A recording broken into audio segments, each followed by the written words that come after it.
आगे है आपके कार्यपत्रक नंबर 94, आयत एवं वर्ग के क्षेत्रफल। पहला प्रश्न है, नीचे दी गई आकृतियों का क्षेत्रफल ज्ञात कीजिए। इसका फर्स्ट देखिए आप, इसमें आयत दे रखा है, आयत की लंबाई 6 सेंटीमीटर और चौड़ाई 3 सेंटीमीटर दे रखी है। आयत का क्षेत्रफल ज्ञात करने का सूत्र होता है लंबाई गुणा चौड़ाई, लंबाई और चौड़ाई का गुणा करना है। 6 का 3 से गुणा किया तो 18 सेंटीमीटर स्क्वायर यानी 18 वर्ग सेंटीमीटर। इसी प्रकार से आपको एक वर्ग दे रखा है जिसकी भुजा 4 सेंटीमीटर की है और वर्ग का क्षेत्रफल होता है भुजा इंटू भुजा या भुजा की स्क्वायर।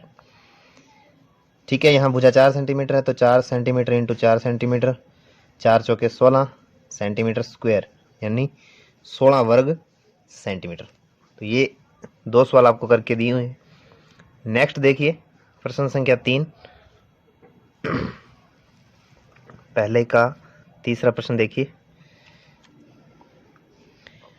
ये भी आयत है और आयत का क्षेत्रफल होता है लंबाई गुणा चौड़ाई।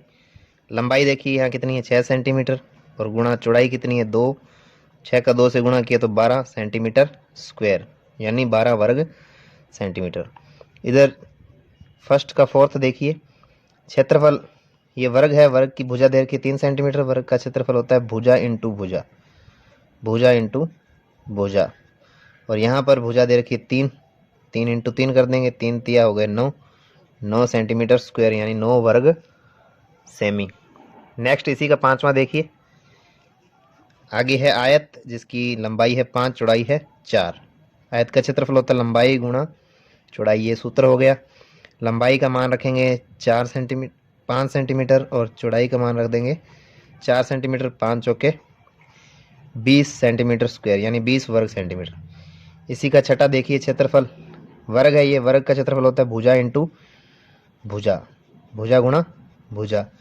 भुजा कितनी दे रखी है 2 सेंटीमीटर तो 2 इंटू 2 कर देंगे, 2 गुणा 2 करेंगे तो आ जाएगा 4 सेंटीमीटर स्क्वायर यानी 4 वर्ग सेंटीमीटर। आगे देखिए प्रश्न नंबर 2, विद्यालय में लगे एक होर्डिंग की लंबाई 8 मीटर और चौड़ाई 4 मीटर है। 30 रुपये प्रति वर्ग मीटर के हिसाब से इस होर्डिंग को पेंट करवाने हेतु कितने रुपयों की आवश्यकता होगी। तो पहले तो अपने को होर्डिंग का क्षेत्रफल पता होना चाहिए कितना एरिया है उसका, फिर उसके ऊपर 30 रुपये प्रति वर्ग मीटर से होर्डिंग को पेंट करवाने का हम खर्चा निकाल लेंगे। सबसे पहले इसका क्षेत्रफल ज्ञात करेंगे, तो इसका होर्डिंग का क्षेत्रफल हो जाएगा होर्डिंग का क्षेत्रफल। तो होर्डिंग कैसा है, आयताकार है, तो इसका क्षेत्रफल क्या होता है लंबाई इंटू चौड़ाई।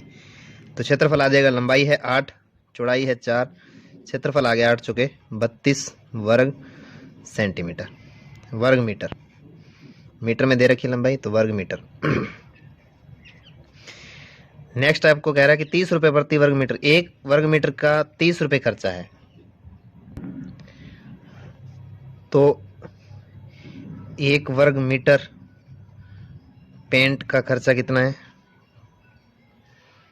पेंट का खर्च है 30 रुपये। तो अपने पास कितने हैं 32 वर्ग मीटर, 32 वर्ग मीटर पेंट का कितना खर्च आएगा पेंट का खर्च आएगा 32 से क्या कर देंगे गुणा कर देंगे, 30 इंटू 32। ठीक है, 3 से गुणा कर दीजिए, 3 दूनी 6, 3 तिया 9 और एक जीरो आ जाएगी, 960 रुपये लगेंगे। इस होर्डिंग को पेंट करवाने में 960 रुपये का खर्च आएगा। एक आयताकार, प्रश्न नंबर 3, यदि एक आयताकार आकृति का क्षेत्रफल 18 वर्ग सेंटीमीटर है, उसकी प्रत्येक भुजा को दुगुना कर दें तो उसका क्षेत्रफल कितने गुना हो जाएगा। तो आयताकार है, यदि आयत की लंबाई और चौड़ाई डबल कर दी जाए तो क्षेत्रफल पर क्या फर्क पड़ता है, तो पहले तो वो चेक करना पड़ेगा क्षेत्रफल कितना हो जाता है। लंबाई को 2 गुना कर दें यानी 2 लंबाई कर दें, ठीक है, मगर लंबाई को L लिखूं तो लंबाई हो जाएगी मान लो 2L और चौड़ाई को भी डबल कर दें तो चौड़ाई हो जाएगी 2B। ठीक है, चौड़ाई को अगर B से लिखें तो डबल करने पर चौड़ाई 2B हो जाएगी। तो क्षेत्रफल क्या आएगा, लंबाई गुणा चौड़ाई से 2L इंटू 2B यानी 4, 2 दूनी 4 गुणा लंबाई गुणा चौड़ाई। लंबाई गुणा चौड़ाई किसका होता है, आयत का क्षेत्रफल होता है। लंबाई गुणा चौड़ाई ये किसका है? ये आयत का क्षेत्रफल है, 4 गुणा आयत का क्षेत्रफल।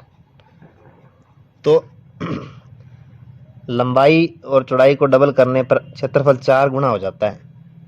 तो इसलिए यदि आकृति के क्षेत्रफल 18 वर्ग है, वर्ग सेमी है, तो उसका क्षेत्रफल कितना हो जाएगा?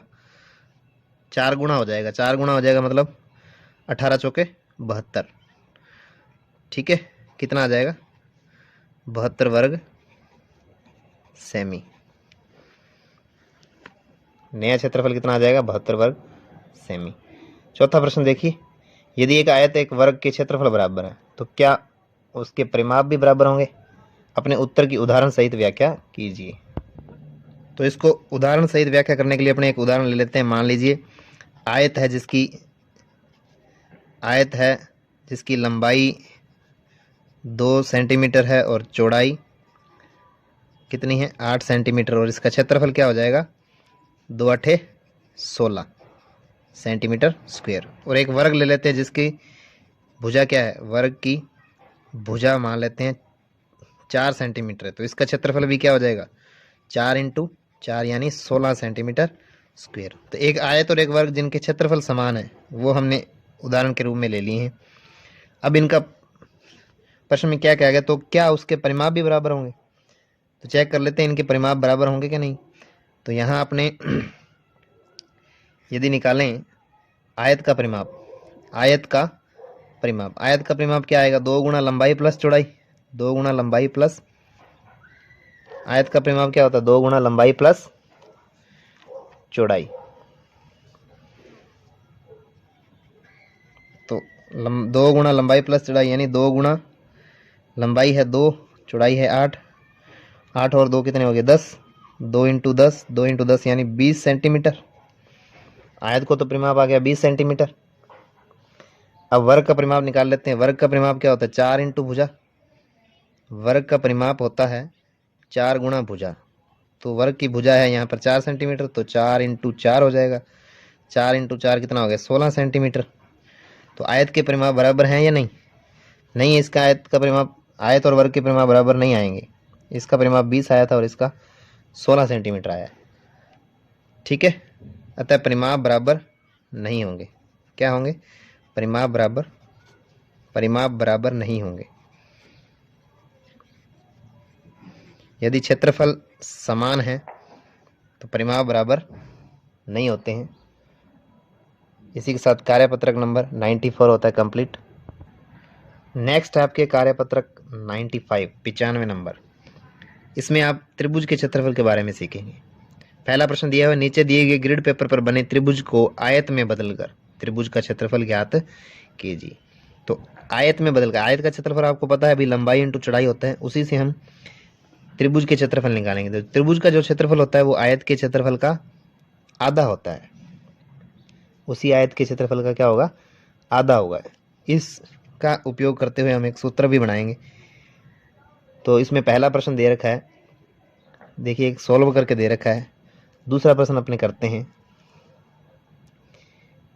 अब इसको हम एक आयत के रूप में बदल लेते हैं।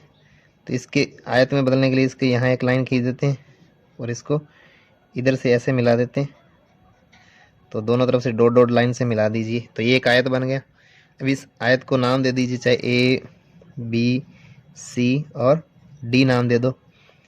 अब यहाँ से काउंट कर लीजिए कितने खाने हैं? 1 2 3 4 5।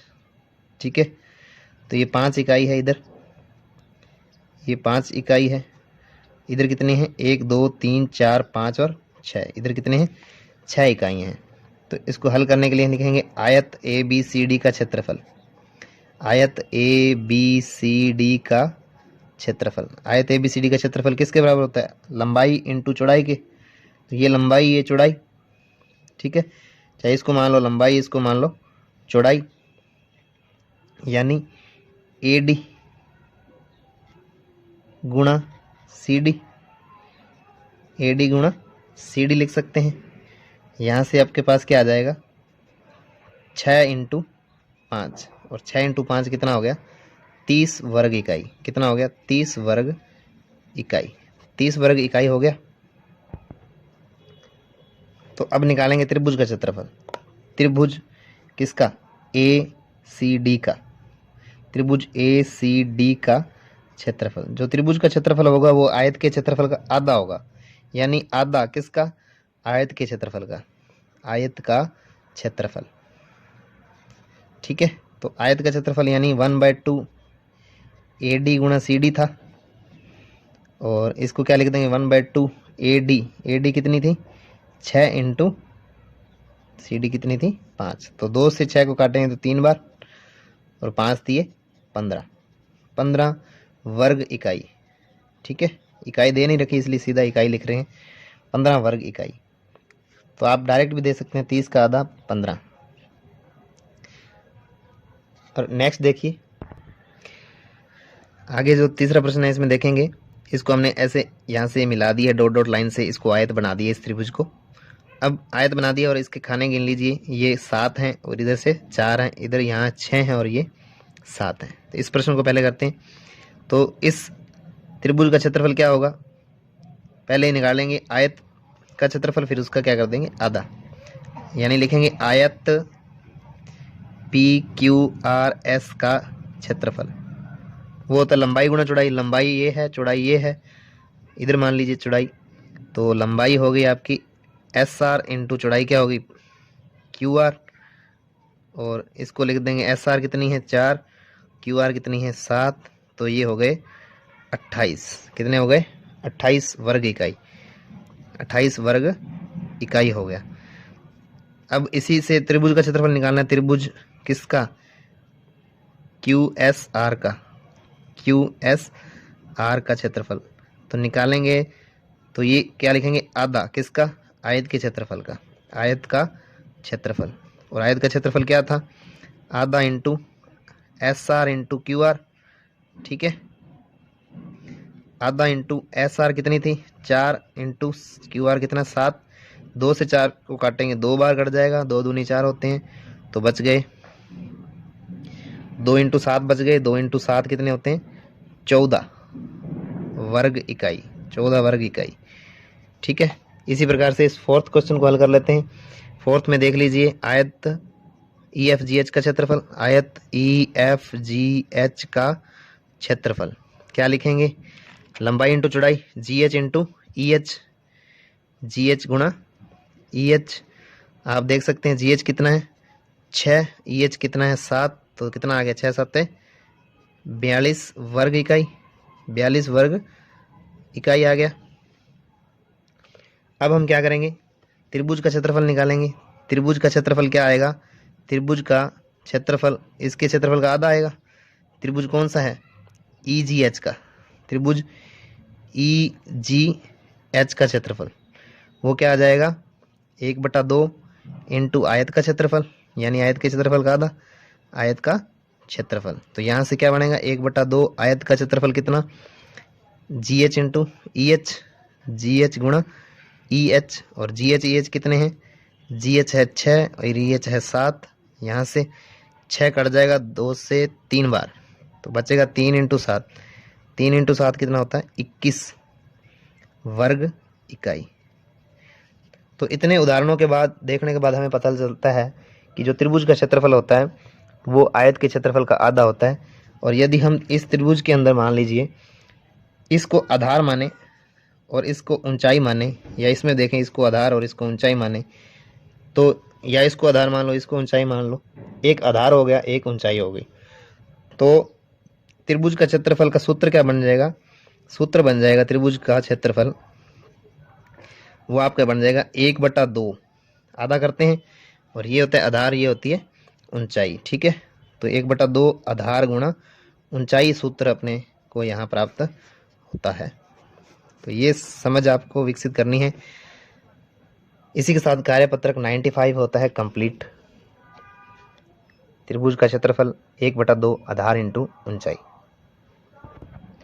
आगे है आपके कार्यपत्रक नंबर 96, त्रिभुज का क्षेत्रफल ज्ञात करना। पिछले ही कार्यपत्रक में हमने सीखा था कि किस प्रकार से त्रिभुज का क्षेत्रफल निकालते हैं। वहाँ से हमने एक सूत्र बनाया था, त्रिभुज का क्षेत्रफल 1/2 आधार इंटू ऊंचाई होता है। उसी सूत्र का उपयोग करते हुए इस प्रश्न कार्यपत्रक 96 के अंदर हमने प्रश्नों को हल करना है। पहला प्रश्न दिया हुआ है, नीचे दिए गए त्रिभुजों का क्षेत्रफल ज्ञात कीजिए। पहले का पहला देखिए, आपको करके दिखाया हुआ है। यहाँ ये ऊंचाई है और ये आधार है। आधार BC है और ऊंचाई AD है। इनके नाम लिखे हुए हैं। 1/2 आधार इंटू ऊंचाई, सूत्र लगाया है और इनके मान रख दिए और इसको सोल्व किया। आगे सोल्व करते हैं सेकंड। देखिए यहाँ पर QT दे रखी है। QT कहाँ है, देखो PS और QR होना चाहिए था, यहाँ ये मिस प्रिंट है, ये PQR है। तो ये आधार है QR और ऊंचाई कितनी है PS। तो त्रिभुज का क्षेत्रफल 1/2 आधार इंटू ऊंचाई। सूत्र क्या लिखेंगे, 1/2 आधार इंटू ऊंचाई। सूत्र में मान रख देंगे 1/2 इंटू आधार कितना है, आधार है आपका QR कितना 3, गुणा कर देंगे ऊंचाई क्या है PS, ऊंचाई कितनी है 6। तो यहाँ से 2 से 6 कट रहा है 3 बार, तो क्या रह गया 3 इंटू 3 कितना हो गया 9 सेंटीमीटर है, तो सेंटीमीटर स्क्वायर। ये हो गया त्रिभुज का क्षेत्रफल। इसी प्रकार से इसका तीसरा प्रश्न देखेंगे। इसमें क्या दे रखा है, ST ये आधार है और RS क्या है ऊंचाई है। ये जो लंबवत दूरी होती है वही ऊंचाई होती है। ST यानी 10 सेंटीमीटर दे रखी है, आधार 10 दे रखा है, RS 6 दे रखा है। त्रिभुज का क्षेत्रफल होता है 1/2 इंटू आधार इंटू ऊंचाई। सूत्र होता है 1/2 आधार इंटू ऊंचाई। इस सूत्र में मान रखेंगे तो 1/2 इंटू आधार कितना है, आधार है ST यानी 10 इंटू ऊंचाई है RS यानी 6। 2 से 10 भी कट रहा है, 6 भी कट रहा है, कुछ भी काट सकते हैं। 2 से 10 काट दीजिए 5 बार, बच गए 5 इंटू 6। 5 इंटू 6 कितने होते हैं 30 वर्ग इकाई। इसका क्या आ गया, सेंटीमीटर है तो वर्ग सेंटीमीटर, क्षेत्रफल आ गया। इसी के साथ नेक्स्ट देखते हैं। चौथे प्रश्न में देखेंगे, त्रिभुज का क्षेत्रफल अब की बार आपको दे रखा है, ऊंचाई भी आपको दे रखी है 8 सेंटीमीटर, आधार ज्ञात करना है। और त्रिभुज का क्षेत्रफल का सूत्र क्या होता है, 1/2 गुणा आधार गुणा ऊंचाई। आधार गुणा ऊंचाई होता है। तो यहाँ से देखेंगे त्रिभुज का क्षेत्रफल दे रखा है तो उसकी वैल्यू रख दीजिए यहाँ पे 56। 1/2 इंटू आधार दे रखा है, नहीं दे रखा, आधार निकालना है। आधार मतलब PR तो आपको क्या करना है, ज्ञात करना है। ऊंचाई कितनी दे रखी है 8 सेंटीमीटर दे रखी है। तो सभी की वैल्यूज रख दी हमने। तो यहाँ से इसको सॉल्व कर लेंगे, एक समीकरण बन गई। 2 से 8 कट रहा है 4 बार, तो यहाँ आपके पास क्या रह गया 56 बराबर 4PR। ठीक है, हमें PR का मान निकालना है, तो 4 जो गुणा में वो कहाँ चला जाएगा, बटा में। तो ये आ जाएगा 56 बटा में 4 बराबर PR। तो 14 चौके 56 होता है, 14 चौके 56, 14 बार कट जाएगा। तो यहाँ से PR के बराबर क्या आ जाएगा, PR का मान आ जाएगा 14 सेंटीमीटर।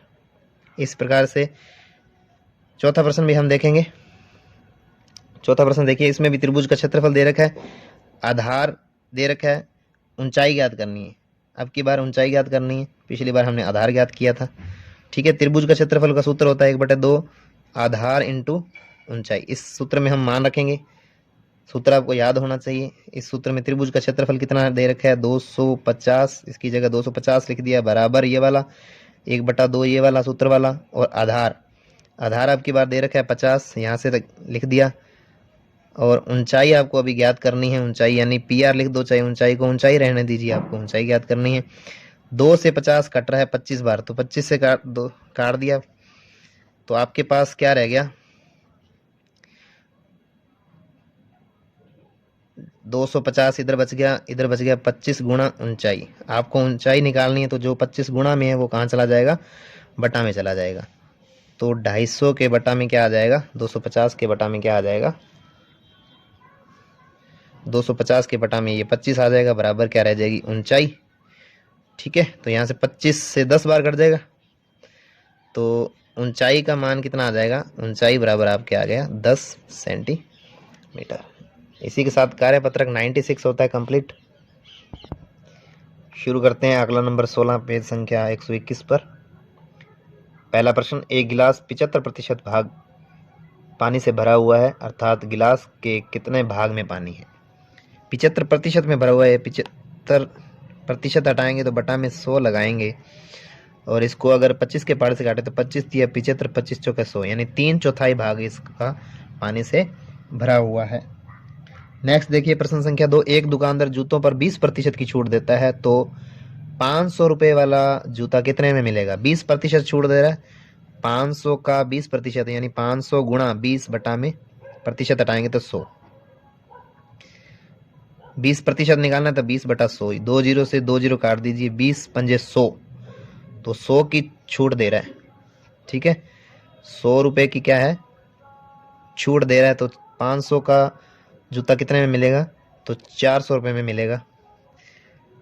नेक्स्ट है, एक आयताकार फाइल 25 सेंटीमीटर लंबी व 10 सेंटीमीटर चौड़ी है, तो वह कितने क्षेत्रफल को ढक लेगी? तो आयत का क्षेत्रफल क्या होता है? लंबाई गुणा चौड़ाई, यानी 25 × 10, तो कितना आ जाएगा? 250 सेंटीमीटर या 250 सेंटीमीटर स्क्वायर। क्षेत्रफल है तो 250 सेंटीमीटर स्क्वायर, 250 सेंटीमीटर स्क्वायर इसका आ जाएगा आंसर।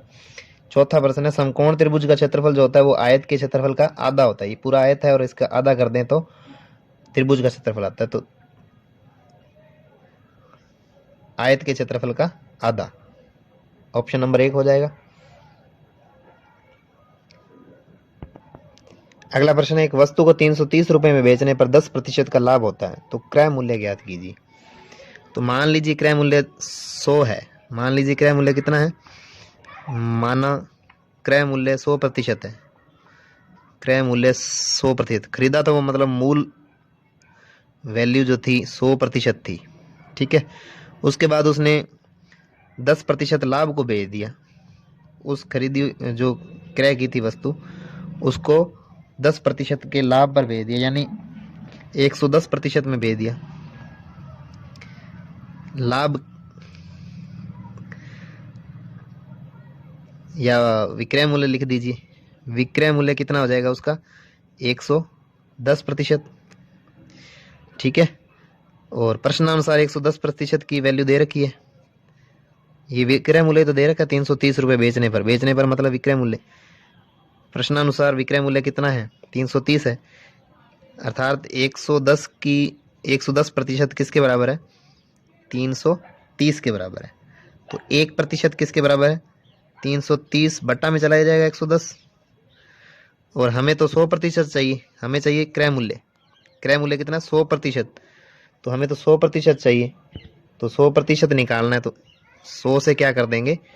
गुणा कर देंगे, 330 बटा 110 गुणा 100। तो यहाँ से अपने 1 जीरो से 1 जीरो काट दें, 11 के पहाड़े से 3 को काटें तो 11 × 33, तो 100% की वैल्यू कितनी आ गई? 100 का 3 से गुणा कर देंगे, 100 गुणा 3 बचा है, तो ये आ जाएगा 300 रुपये। कितने रुपये आ जाएगा? 300 रुपये। अगला प्रश्न है प्रश्न संख्या 6, मिलान कीजिए। तो मिलान करना है, इधर सूत्र दे रखे हैं, इधर किसका सूत्र है उसके साथ मिलान करना है। मिश्रधन, मिश्रधन क्या होता है? अगर जो मूलधन उधार दिया था और उसके साथ ब्याज मिला दिया जाए तो वो होता है मिश्रधन। ठीक है, लाभ क्या होता है? यदि विक्रय मूल्य ज़्यादा हो क्रय मूल्य कम हो, यानी ज़्यादा में बेचें और कम में खरीदा हो, तो विक्रय मूल्य में से क्रय मूल्य को कम करें तो क्या बचता है? लाभ होता है। और साधारण ब्याज का सूत्र क्या है? साधारण ब्याज का सूत्र है मूलधन गुणा दर गुणा समय गुणा समय बटा में 100। हानि क्या होती है? यदि क्रय मूल्य में से विक्रय मूल्य को माइनस किया जाए तो हानि होती है, यानी खरीदा अधिक में और बेचा कम में तो हानि होती है हमेशा। अगला प्रश्न है प्रश्न संख्या 7, यदि 5,000 रुपये के मूलधन पर 2 वर्ष बाद सुनील 200 रुपये साधारण ब्याज देता है, तो ब्याज की दर प्रतिशत में ज्ञात कीजिए। तो साधारण ब्याज है, साधारण ब्याज का सूत्र आपको यहाँ से देखें, मूलधन गुणा दर गुणा समय होता है बटा में 100। तो ये लिख देते हैं साधारण ब्याज, ब्याज का सूत्र लिख लीजिए। साधारण ब्याज का सूत्र क्या होता है? मूलधन गुणा दर गुणा समय बटा में होता है 100। यहाँ से अपने मान रख देते हैं। साधारण ब्याज कितना है? तो यहाँ से 200 रुपये का ब्याज मिलता है। मूलधन कितना था? 5,000 रुपये, 5,000 रुपये, 2 वर्ष, टाइम कितना है? 2 वर्ष, दर आपको ज्ञात करनी है, टाइम है 2 वर्ष का, और बटा में आ जाएगा 100। इसको सोल्व करेंगे, 2 जीरो से 2 जीरो क्या हो गई? कट गई। अब यहाँ से 50 × डबल 2 से गुणा करेंगे तो क्या हो जाएगा, 100 हो जाएगा। 200 बराबर कितना आ जाएगा, 50 का डबल किया तो 100 इंटू दर, इधर क्या बच गया, 100 गुणा दर बच गई। तो दर निकालनी है तो 100 का कहाँ चला जाएगा, बटा में, 200 बटा में 100 बराबर क्या आ जाएगा, दर, 2 जीरो से 2 जीरो कट गई, 2/1 कितना होता है, 2 ही होता है। तो दर बराबर कितना आ जाएगा, 2%। दर कितनी आ गई, 2%। नेक्स्ट आपके अंतिम प्रश्न 8 नंबर, रिक्त स्थानों की पूर्ति कीजिए। तो ये सवाल है त्रिभुज के क्षेत्रफल वाले, किसी में ऊंचाई ज्ञात करनी है तो किसी में आधार ज्ञात करना है, इसमें भी ऊंचाई ज्ञात करनी है।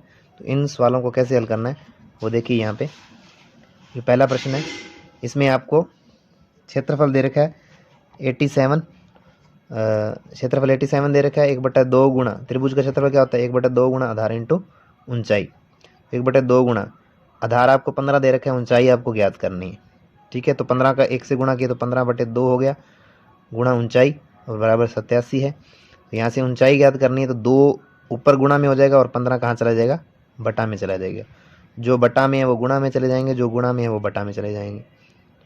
इधर ऊंचाई रह जाएगी, या ऊंचाई के बराबर क्या लिख सकते हैं, इसको गुणा किया इससे तो 174 आ गया, बटा में 15, 174 में 15 का भाग लगाया तो 11.6 सेंटीमीटर। नेक्स्ट आपको क्षेत्रफल दे रखा है 1256, 1256